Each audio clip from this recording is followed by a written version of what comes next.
한국의 포항에 가게 되면 기독교 대학이 있습니다. 한동대라는 대학입니다. 그 한동대학이 처음 총장으로 임명받은 분이 김영길 총장님이시고 그 총장님의 사모님이 김영애 권사님입니다. 근데 그 김영애 권사님이 책을 한 권 썼습니다. 그 책 제목이 갈대상자라는 제목입니다. 혹시 읽어보신 분들 계신가요? 네. 그 웹사이트에 보니까 죽기 전에 읽어야 될 100권의 책 가운데 한 권으로 이렇게 들어가 있더라고요. 사실 그 책은 어떻게 그 김 총장님이 한동대 총장이 되셨으며 어떻게 그 총장직을 감당하셨는지 그 과정을 간증식으로 이렇게 써낸 간증서입니다. 그 간증서에 나오는 많은 이야기들은 실제로 경험했던 이야기고 그 경험 가운데서 하나님이 어떻게 역사하셨는지 그런 내용들을 담고 있고 그런 내용 가운데 핵심을 한 구절로 뽑는다면 고난과 역경은 하나님의 은혜, 하나님의 보화를 캐는 기회이다라는 말로 요약될 수 있습니다. 그렇게 힘들고 어려운 시간이었지만 하나님이 함께 하셔서 하나님의 은혜를 경험했던 그런 지나간 삶을 간증 형식으로 그렇게 기록해 놓았고 그 책을 갈대상자라고 제목을 붙였습니다. 그 갈대상자라는 제목은 바로 오늘 본문에서 나와 있는 이 갈대상자라는 말씀을 따서 제목으로 삼은 그런 내용입니다. 특별히 오늘 저는 여러분들과 함께 출애굽기 2장 3절에 있는 이 말씀을 통해서 하나님께서 그 어둡고 힘들었던 역경을 살아갔던 이스라엘 민족에게 어떻게 빛으로 소망으로 역사하셨는지 그리고 그 역사하신 하나님의 은혜를 오늘을 살고 있는 우리 어쩌면 이스라엘 민족과보다 더 힘들고 어려운 역경을 살고 있는 우리들에게 하나님이 하시는 분명한 말씀이 있다고 생각하여 함께 은혜를 나누도록 하겠습니다.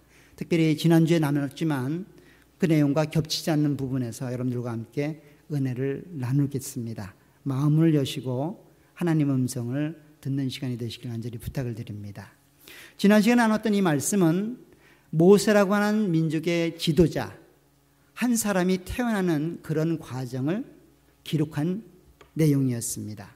그런데 그 내용을 자세히 살펴보면 여러 가지 특징들이 있지만 하나님의 이름이 드러나지 않는다는 것이었고 그 주인공들이나 그 주인공을 위해서 일하는 3명의 여자들도 이름이 거론되지 않는다는 것이 굉장히 큰 특징으로 우리에게 주어졌다라고 확인했습니다. 하나님의 이름이 거론되지 않았지만 그 이스라엘 백성들을 인도하시고 이끌어 가시는 하나님의 섭리와 일하심은 본문 전체에 그렇게 많이 등장하고 표현되고 있다는 사실을 말씀을 통해서 확인받았습니다. 하나님께서는 어렵고 힘든 시대를 살았던 이스라엘 민족을 그냥 어렵고 힘든 시절에 내버려 둔 것이 아니라 하나님이 원하시는 방식으로 그렇게 그들을 인도하고 성장시키시고 부흥시키셔서 결국 하나님의 뜻을 이루는 그런 모습으로 우리 가운데 은혜를 주셨습니다. 특별히 더 중요한 것은 그 출애굽이라고 하는 민족의 존립과 시작을 알리는 그 엄청난 사건을 인도할 민족의 지도자인 모세가 가장 안전한 장소에서 가장 완전하게 준비되는 모습으로 그렇게 하나님이 그를 이끌어가는 내용들을 함께 봄으로 하나님의 섭리하심이 얼마나 위대하고 얼마나 확실한가를 확인받았습니다. 그러한 가운데 한 명의 이름으로 등장했던 사람, 한 사람으로 등장했던 사람이 바로 모세의 어머니였습니다. 오늘은 그 모세의 어머니가 했던 출애굽기 2장 3절의 말씀을 통해서 하나님이 주신 크신 은혜를 함께 나누도록 하겠습니다. 2장 3절을 보면 이렇게 시작을 하고 있습니다. 더 숨길 수 없게 되매, 즉 모세의 아버지하고 어머니였던 이 아므람과 요게벳은 그 모세가 태어나자 하나님의 사랑을 받는 아이, 그리고 하나님의 특별한 계획이 있는 아이로 알고 믿음과 사랑으로 그 아이를 숨겨서 길렀습니다. 믿음과 헌신으로 자기의 생명과 맞바꾸자는 마음으로 그렇게 아이를 양육했고 아기를 길렀습니다. 그럼에도 불구하고 아이가 점점점 자라고 아이의 목소리가 점점점 굵어지자 더 이상 숨길 수 없는 처지에 다다르게 되었습니다. 3개월이 되었을 때 이 모세의 부모는 더 이상 아이를 숨어서 키울 수가 없다라고 그렇게 결정을 내린 것이 오늘 3절 초반에 있는 더 숨길 수가 없게 되었다라고 하는 그 표현입니다. 그 3개월이 되었을 때 그 모세의 어머니는 요게벳은 그를 위하여, 즉 그 아이를 위하여 갈대 상자를 가져다가 역청과 나무진을 칠하고 아기를 거기에 담아 나일 강가 갈대 사이에 두었다라고 이야기를 합니다. 결국 상자를 하나 준비해서, 특별히 갈대로 만든 갈대 상자를 하나 준비해서 그 상자에 물이 들어오지 못하도록 안팎을 역청으로 바르고 나무진으로 방수 처리를 하는 겁니다. 그래서 물속에 띄워도 물에 가라앉지 않게 그렇게 역청과 나무진으로 완전히 방수 처리를 한 다음 사랑하는 아들을 그 갈대 상자에 넣고 뚜껑을 닫아서 나일 강가에 띄웠다라고 이야기를 하고 있습니다. 아마도 여느 부모라면 누구나 다 갖는 그런 자녀에 대한 사랑일 겁니다.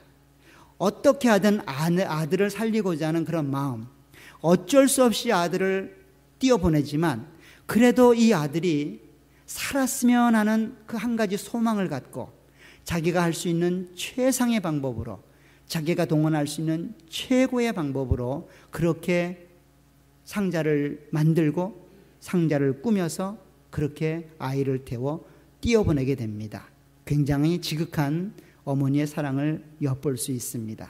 그런데 이 내용은 단순히 한 여인이 혹은 한 어머니가 자기 자녀를 향한 모정을 기록하고 있는 내용에 이상의 의미가 담겨 있습니다. 그냥 한 어머니가 자녀를 사랑하여 자기가 할 수 있는 최상의 방법으로 그렇게 상자를 만들고 그 상자 속에 아이를 넣었다고 하는 것은 단순한 어머니가 자녀를 향한 사랑 그 이상의 의미가 포함되어 있습니다. 사실 한글 개역 성경에는 갈대 상자라고 표현되고 있지만 이 말은 우리가 쉽게 설명하기 위해 갈대 상자지 테바라는 단어로 설명이 되고 있습니다. 즉 수프 테바라는 단어인데 갈대 상자라는 표시입니다. 이 테바라는 단어는 구약 성경에 딱 두 부분에 등장을 합니다.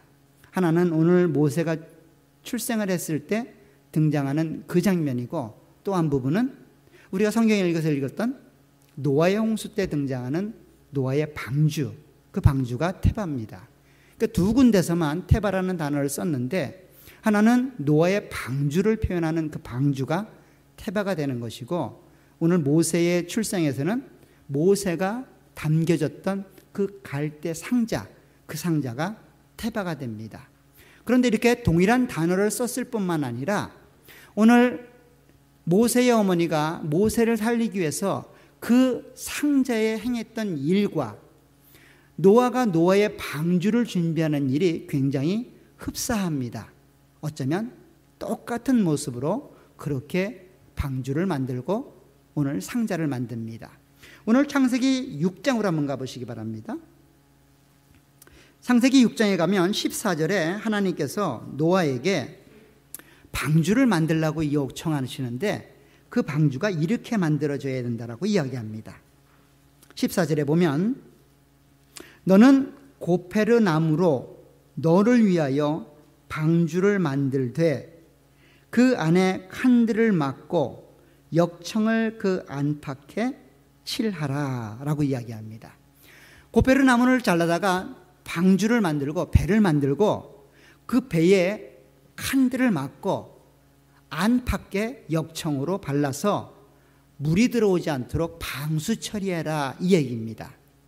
지금 하나님께서는 노아에게 방주를 만들라고 했고 그 방주가 물에서 견딜 수 있도록 방수 처리하기 위하여 역청으로 배를 안팎으로 칠하라라고 요청하고 있습니다. 마치 요게벳이 자기 아들을 위하여 상자를 만들고 그 상자를 나무진과 역청으로 방수 처리하는 것과 동일한 모습이죠.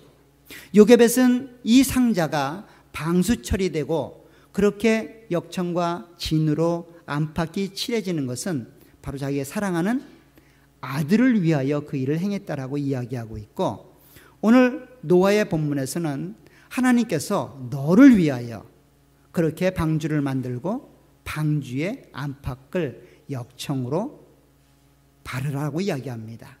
결국 방주, 상주, 상자 이런 말로 써서 일지 사실은 동일한 테바입니다. 그러니까 요게벳에게 테바를 준비하여 안팎의 역청으로 바르라는 이야기고, 노아에게도 테바를 만들어서 안팎의 역청을 바르라는 이야기입니다. 똑같은 얘기죠. 단지 사이즈만 다를 뿐입니다. 우리가 잘 아는 것처럼 노아는 하나님의 심판에서 생명을 얻었던 유일한 가족 중에 한 명입니다. 사실 하나님께서는 죄악에 관영했던 이 땅을 그대로 볼 수가 없어서 물로 심판하고자 계획을 세웠습니다. 그 계획 가운데 의롭게 살았던 노아와 그의 가족은 살려주겠다라는 하나님의 은혜를 덧입었습니다. 그래서 노아에게 이야기를 합니다. 이제 방주를 만들어라. 그리고 그 방주 안에 들어가야만 한다. 왜냐하면 내가 세상을 물로 멸살시킬 것이기 때문이다라고 이야기를 합니다. 오늘 본문을 보면 그런 내용이 있습니다. 17절을 보세요. 6장 17절에 보면 내가 홍수를 땅에 일으켜 무릇 생명의 기운이 있는 모든 육체를 천하에서 멸절하리니 땅에 있는 것들이 다 죽으리라. 그러나 너와는 내가 내 언약을 세우리니 너는 내 아들들과 내 아내와 내 며느리들과 함께 그 방주로 들어가고, 19절 혈육 있는 모든 생물을 너는 각기 암수 한 쌍씩 방주로 이끌어들여 너와 함께 생명을 보존하게 하라라고 말합니다. 결국 방주를 만들어서 그 방주 안에 들어가야만 이 죽음의 심판을 이길 수 있다는 겁니다. 모세가 테바였던 그 갈대 상자에 들어가는 것과 동일하죠. 바로는 아이들이 태어나면 무조건 나일강에 던져서 죽이라고 이야기를 했습니다. 그 죽음의 공포 가운데 떨어지는 그 나일강에서 생명을 유지할 수 있는 유일한 방식은 테바 안에 들어가는 것밖에 없는 거죠. 동일한 구조입니다. 결국 모세의 이야기나 노아의 이야기 속에서 테바라고 하는 그 생명을 보존하는 수단으로 그렇게 방주가 들어오고 갈대 상자가 들어오고 있다는 이야기입니다. 결국 말하면 요게벳은 자기 자녀를 향한 사랑으로 어머니로서 할 수 있는 최선의 방법, 최대한의 방도를 생각해서 그렇게 갈대 상자를 준비하고 역청과 나무진으로 안팎을 발라서 아이를 태워 그곳에 띄우는 최선의 방법을 한 것이 하나님께서 볼 때에는 굉장한 하나님의 놀라운 역사를 함께 감당해 나가는 그 노아의 홍수 때 생명을 얻었던 노아의 행위와 동일한 것으로 보고 있다는 겁니다. 그리고 이와 같은 노아의 행위를 베드로 사도의 말씀으로 가서 보게 되면 또 다른 각도에서 이해를 하게 됩니다. 베드로전서 3장으로 한번 가보십시오. 신약성경 381쪽에 가면 베드로전서 3장에서 베드로 사도는 노아 홍수 때 있었던 일에 대해서 이렇게 설명을 합니다. 20절에 보시면 그들은 전에, 여기서 말하는 그들은 누군가 하면 19절에 있는 그들입니다. 옥에 있는 영들, 그들에게입니다. 그들은 전에 노아의 날 방주를 준비할 동안 하나님이 오래 참고 기다리실 때에 복종하지 아니하던 자들이라. 방주에서 물로 말미암아 구원을 얻은 자가 몇 명뿐이니 겨우 8명이더라. 결국 방주라고 하는 그 안에서 생명을 얻은 사람은 인류 전체 가운데 8명밖에 되지 않는다는 겁니다.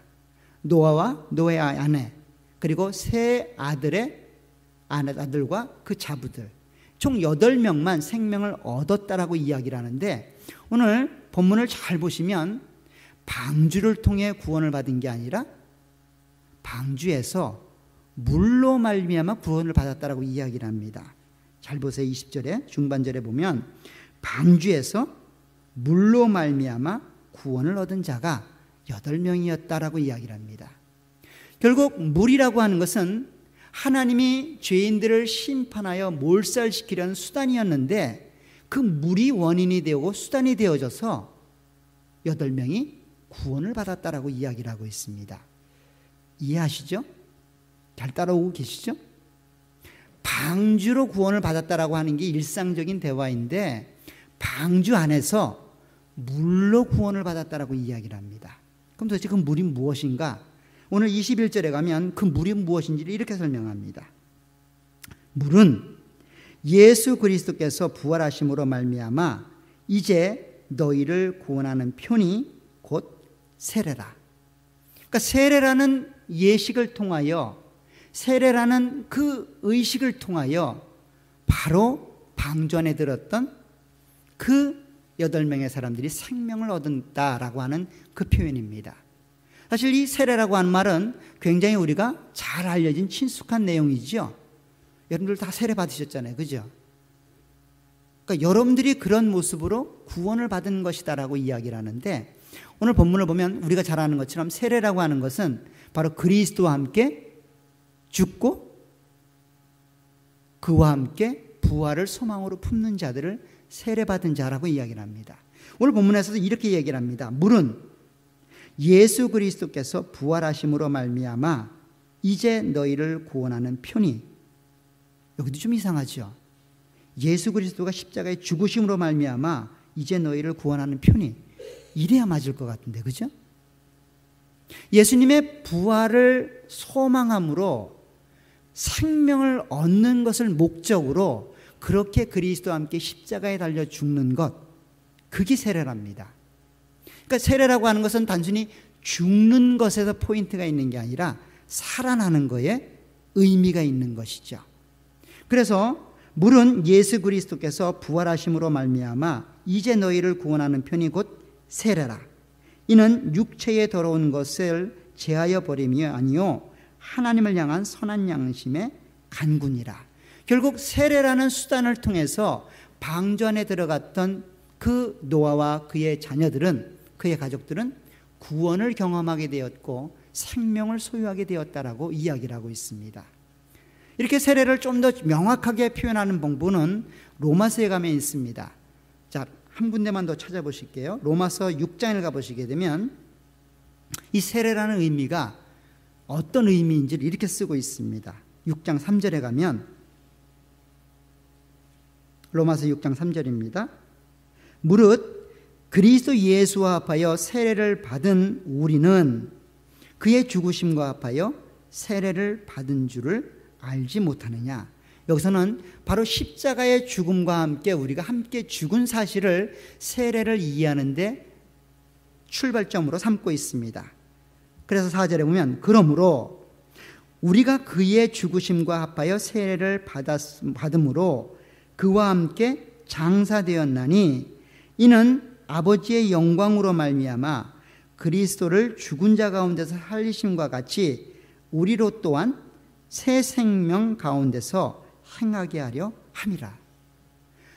그리스도와 함께 십자가에 달려 죽는 것, 우리의 옛사람이 죽어 없어지는 것, 그것이 세례의 시작이었고 그 세례의 완성은 그리스도의 부활과 함께 우리가 새로운 생명을 가지고 살아나는 것이다라고 이야기를 합니다. 그것이 세례랍니다. 우리가 이제는 옛사람, 죄악된 세상 속에서 죽을 수밖에 없는 옛 성품을 소유한 자가 아니라 세례를 받았다면 이제는 새로운 생명을 소유한 새 사람이 되었다라고 이야기하고 있고, 그것은 곧 하나님을 위하여 삶을 살아가는 존재가 되었다라고 이야기를 하고 있습니다. 그래서 계속해서 말합니다. 6절에 보세요. 우리가 알거니와 우리 옛사람이 예수와 함께 십자가에 못 박힌 것은 죄의 몸에 다시 죽어 다시는 우리가 죄에게 종노릇하지 아니하려 함이니 이는 죽은 자가 죄에서 벗어나 의롭다 하심을 얻었음이라. 만일 우리가 그리스도와 함께 죽었으면 또한 그와 함께 살 줄을 믿는다라고 말합니다. 결국 세례라고 하는 것은 단순히 기독교 교회 안에서 일반적으로 때가 되면 자동으로 받는 그런 일상적인 어떤 행위가 아니라 그리스도와 함께 죽고 그의 부활과 함께 살아나는 이 경험을 실제적으로 경험한 자들에게 그 구원이 주어졌음을 상징적으로 표현해주는 예식이 세례다라고 이야기를 합니다. 지금 노아가 방주 안에 들어가서 하나님이 죽음으로 세상을 심판하기 위해 내렸던 그 물로 통하여 구원을 받았다라는 표현은 이와 같은 그 죽음의 심판을 방주를 통하여 넘어온 사람이란 뜻입니다. 그 죽어야 되는 그 사람이 방주 안에 들어가 있으므로 그 죽음을 넘어와서 이제는 새로운 사람이 되었다는 뜻입니다. 다시 말씀드리면 모세가 나일강에 떨어져 죽어야 되는데 바로가 나일강에 아이를 던지라는 이유는 뭐예요? 죽이란 뜻입니다. 그렇잖아요. 거기서 수영선수가 되라고 던지라고 한 거 아니잖아요. 죽이란 뜻이에요. 그 죽어야 되는데 테바라고 하는 그 상자 안에 들어가 있으니 그 죽음을 넘어가게 된 거예요. 이렇게. 그 테바에서 나오는 순간 죽음을 통과한 사람이 되는 겁니다. 방주에서 나오는 순간 물심판으로 인해 죽음을 당해야 되는 그 죽음이 넘어간 사람이 된 겁니다. 그러니까 결국 테바 안에 들어가는 것, 즉 방주 안에 들어가고 갈대 상자 안에 들어가는 것은 바로 그리스도 안에 거하는 것이다라고 이해하는 것이 그리 큰 잘못된 생각은 아닌 것 같아요. 그죠? 자, 테바라고 하는 방주 갈대 상자는 사실 죽음의 공포를 이겨낼 수 있는 가장 확실하고 가장 중요한 수단이 됩니다. 바로 그 테바가 그리스도 안에 거하는 그러한 삶이 될 겁니다. 오늘 본문을 베드로전서나 로마서를 보게 되면 이 세례라고 하는 이 내용을 그리스도와 연합이라는 관계 속에서 설명을 하고 있어요. 그리스도와 하나가 되는 거죠. 여러분들이 그리스도 안에 거하는 겁니다. 그게 연합이라고요. 그리스도 안에 거하게 되는 것은 오늘 창세기 본문을 통해서 보면 방주 안으로 들어가는 거예요. 갈대 상자 안으로 들어가는 거라고요. 그 들어가서 그 안에 머물러 있으면 죽음의 공포가 우리에게 엄습해 와도 그 죽음의 공포를 이겨나갈 수 있는 겁니다. 누구의 능력 때문에? 방주의 능력 때문에. 방주가 그런 능력이 있다고요. 갈대 상자가 그런 능력이 있다고요. 우리가 그리스도 안에 있게 되면 우리가 마지막 죽음의 심판을 넘어갈 수 있는 이유는 우리가 능력이 있어서가 아니죠. 우리가 그리스도 안에 있는 그 그리스도가 능력이 있기 때문에 우리가 죽음의 심판을 넘어가게 되는 겁니다. 그런 내용을 지금 모세가 살아나는 그 요게벳이라는 어머니를 통하여 만들었던 그 갈대 상자를 만들어 그 아이를 거기에 담고 떠내려보는 모습을 통하여 이미 하나님께서는 오래전에 앞으로 있을 일들을 우리 가운데 제시해주고 있는 겁니다. 어쩌면 요게벳은 자녀를 향한 사랑, 이 자녀 하나를 살려야 되겠다는 그 열망 하나로 그렇게 역청을 바르고 그렇게 진으로 겉과 안을 발랐을지 모릅니다. 그리고 최선을 다하여 할 수만 있으면 이 아이가 악어에 물리지 않고 그 나일강에 빠지지 않고 생명을 유지했으면 하는 그런 바람으로 그렇게 아이를 그 갈대 상자에 넣어 띄어보냈을지 모릅니다. 그런데 그 행위는 하나님의 구속사적 관점에서 볼 때는 하나님의 은혜 안에 머물고자 하는 하나님의 은혜를 소망하고 갈망하는 모습으로 그렇게 나타나는 그런 모습으로 우리 가운데 주어지고 있고, 그렇게 했을 때 하나님의 구원의 역사가 이루어지는 것들을 보게 됩니다. 이미 이와 같은 역사가 여러분들 안에 이루어지고 있고 여러분들이 경험하고 있습니다.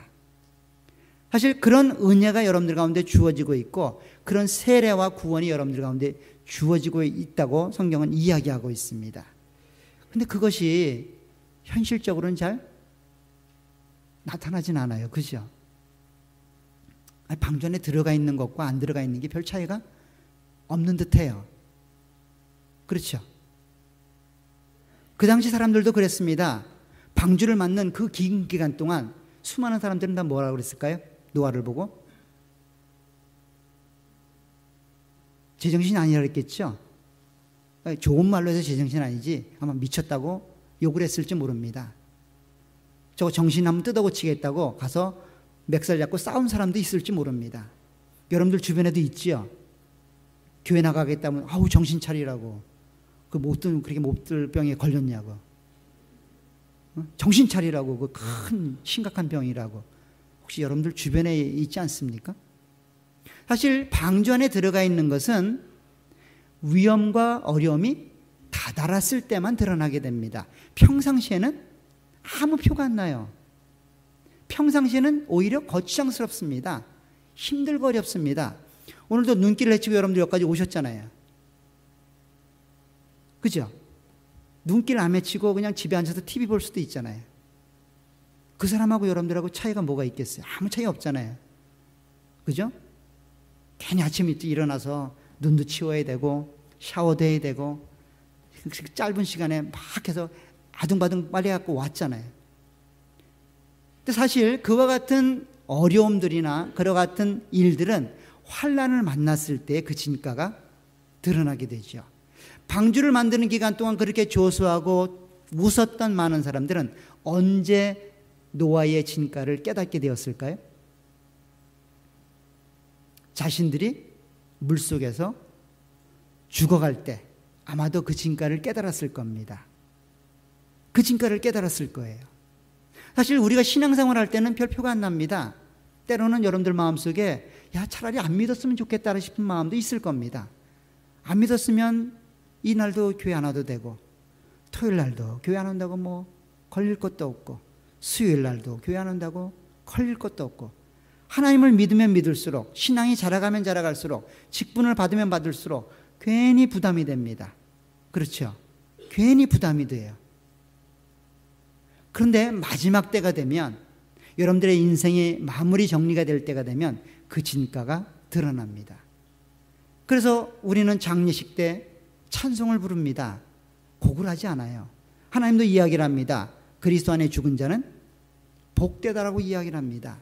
우리는 천국 환송 예배를 드리면서 그렇게 축하하고 감사하고 아유 잘 됐다고 나도 그 길 빨리 가야 되는데 아직 못 가고 있다고 그런 마음으로 예배에 참여하고 함께 은혜를 받게 됩니다. 바로 위험한 시간, 역경의 시간에 다다랐을 때 그 진가가 발휘되게 됩니다. 그때까지 여러분들 계속해서 그 방주 안에 있으셔야 돼요. 해가 쨍쨍 났다고 방주 밖으로 자꾸 나가기 시작하면 방주 안으로 들어오고 싶은 마음이 사라지게 됩니다. 그런데 이 노아가 만들었던 방주나 요게벳이 만들었던 이 갈대 상자에 공통점이 있다면 그것은 무엇인가 하면 동력이 없다는 겁니다. 그 배들은 스스로 움직일 수가 없어요. 스스로 움직일 수가 없습니다. 물이 흘러가야만 움직일 수 있습니다. 내가 원한다고 멈출 수가 없어요. 물이 머물러야 멈출 수 있습니다. 내가 원한다고 출발할 수도 없습니다. 물이 움직여야 출발할 수 있어요. 내가 방향을 잡을 수 있는 것도 아닙니다. 그 배는 돛도 없고 탓도 없습니다. 그냥 물이 차면 뜨게 되어 있고 물이 가라앉으면 멈추게 되어 있습니다. 바로 그리스도 안에 머문다는 이야기는 그런 의미가 있는 거예요. 여러분들 그리스도 안에 머문다는 의미는 그리스도께 모든 것들을 맡기는 겁니다. 마치 우리가 방주 안에 들어가는 것처럼 마치 우리가 갈대 상자 안에 들어가는 것처럼 들어가면 뚜껑이 닫히는 겁니다. 그러면 그때부터는 물이 움직여 갑니다. 하나님 안에 거하게 되면 하나님이 그렇게 여러분들을 움직여 가게 만드는 거죠. 제가 제일 좋아하는 운동, 제일 잘하는 운동은 수영입니다. 물론 구기 종목도 좋아하는데 수영을 굉장히 좋아하고 좀 합니다. 그런데 수영의 참맛을 느끼려면 바다 수영을 할 줄 알아야 돼요. 바다 수영 해보신 분 계세요? 바다 수영은 생각보다 굉장히 힘이 듭니다. 바다 수영은 파도가 있기 때문이에요. 근데 바다 수영을 하려면 파도를 탈 줄 알아야 됩니다. 파도를 거슬러 가는 게 아니라 파도를 탈 줄 알면 그때부터는 힘이 안 듭니다. 여러분들 마치 서핑하는 사람들이 파도를 타는 것처럼 수영도 파도를 타고 갈 수가 있어요. 그럼 힘이 하나도 안 드는 상태에서 수영을 오랫동안 할 수 있습니다. 그런데 그 파도를 타는 가장 좋은 방법은 뭐냐면 물에게 자기 몸을 맡기는 거예요. 이해가 안 되시죠? 아마 이해가 안 되실 수도 있습니다. 수영을 배우는 첫 번째 단계가 뭔지 아세요, 그럼? 물에서 힘 빼고 뜨는 운동 먼저 한다니까요. 이렇게 막 헤엄치기 이런 거 안 해요. 그냥 고개 담그고 손 벌리고 뜨는 거 문제예요. 이게 안 되는 사람은 이게 될 때까지 합니다. 1년 동안 안 되면 1년 동안 이것만 하는 거예요. 이게 안 되면 수영을 할 수가 없기 때문이에요. 이걸 통과하지 않고 그냥 수영을 하려고 그러잖아요. 한 번 하고 나면 담이 절립니다. 걷지를 못합니다. 앞으로 가는 건 2m 밖에 못 가는데도 그렇게 요동을 쳤는데도 온몸이 난리가 납니다. 여러분들 주변에도 아마 계실 거예요. 그렇죠? 파도를 만났을 때 그 파도가 여러분들에게 힘이 되어지고 도움이 되는 방법은 바로 그 파도에 내 몸을 맡기고 나아가는 거예요. 태반은 그렇게 움직여갑니다. 태반은 절대로 파도를 거스르지 않습니다. 파도가 움직이는 대로 그렇게 가도록 만들어진 게 노아의 방주이고 이 갈대상자의 모습입니다. 여러분들이 그리스도 안에 머무르게 되면 그리스도가 인도하는 대로 그렇게 그리스도에게 맡겨야 돼요. 여러분들이 힘을 쓰고 용을 쓰면 그때부터는 가라앉기 시작하는 겁니다. 여러분들이 여러분들의 계획을 자꾸만 고집하고 내 목적을 이루려고 가득 애를 쓰면 그 태반은 점점점 가라앉는 겁니다. 하나님께서 여러분들을 그냥 내버려 두는 게 아니라 가장 좋은 방법으로 이렇게 인도해 가실 겁니다. 그 죽음의 강처럼 묶여지는 그 고난과 역경 속에서 그리스도를 의지하여 그렇게 믿음으로 살아가시게 되면 그 고난과 역경이 하나님의 은혜를 경험하는 기회가 되실 겁니다. 그래서 평안하고 안락한 것보다는 역경과 고난이 훨씬 더 유익이다라고 성경이 이야기를 합니다. 성경을 열심히 한번 읽어보세요. 이번 기회에 여러분들 성경 통독하는데 평안하고 안락하다라고 하는 말보아가 고난과 역경이 유익하다는 말이 한번 비교해서 한번 분석해 보세요. 상대적으로 고난과 역경이 유익하다는 말이 훨씬 많습니다. 훨씬 많아요. 그것은 우리의 신앙에 유익이 된다는 겁니다. 우리 신앙에 유익이 된다는 거예요. 그래서 여러분들이 인생 가운데 만나는 크고 작은 많은 일들이 있을 때에 그것을 맞받아치고 여러분들의 계획과 생각으로 거슬르기보다는 하나님께 맡기고 그리스도가 그 모든 문제를 해결해 가시도록 그리스도 안에 거하는 삶이 되시길 간절히 부탁을 드립니다. 하나님이 여러분들의 인생의 배를 운행해 가시고 인도해 가시도록 그렇게 주님께 내어 맡기게 된다면 아마도 오늘 모세가 노아가 그렇게 두렵고 떨림으로 그 방주 안에서 구원을 경험했던 것처럼 여러분들 인생 가운데 만나는 크고 작은 많은 일들 속에서 하나님의 역사를 경험하시게 될 겁니다. 그것이 바로 우리가 띄워야 되는 갈대 상자입니다. 그 갈대 상자는 물이 있어야 띄워집니다. 그냥 땅에 띄우면 아무 소용이 없습니다. 고난이 오고 어려움이 올 때 하나님을 더욱 의지하시고 하나님을 더욱 붙잡으시기를 간절히 부탁을 드립니다. 갈대상자라는 책을 읽고 어떤 분이 서평을 쓴 부분이 있어서 굉장히 도움이 돼서 그 서평을 가지고 오늘 설교를 마칠까 합니다. 한번 들어보시길 바랍니다. 사람의 눈으로 보기에 갈대상자는 절망의 상자이며 불행의 절정이다.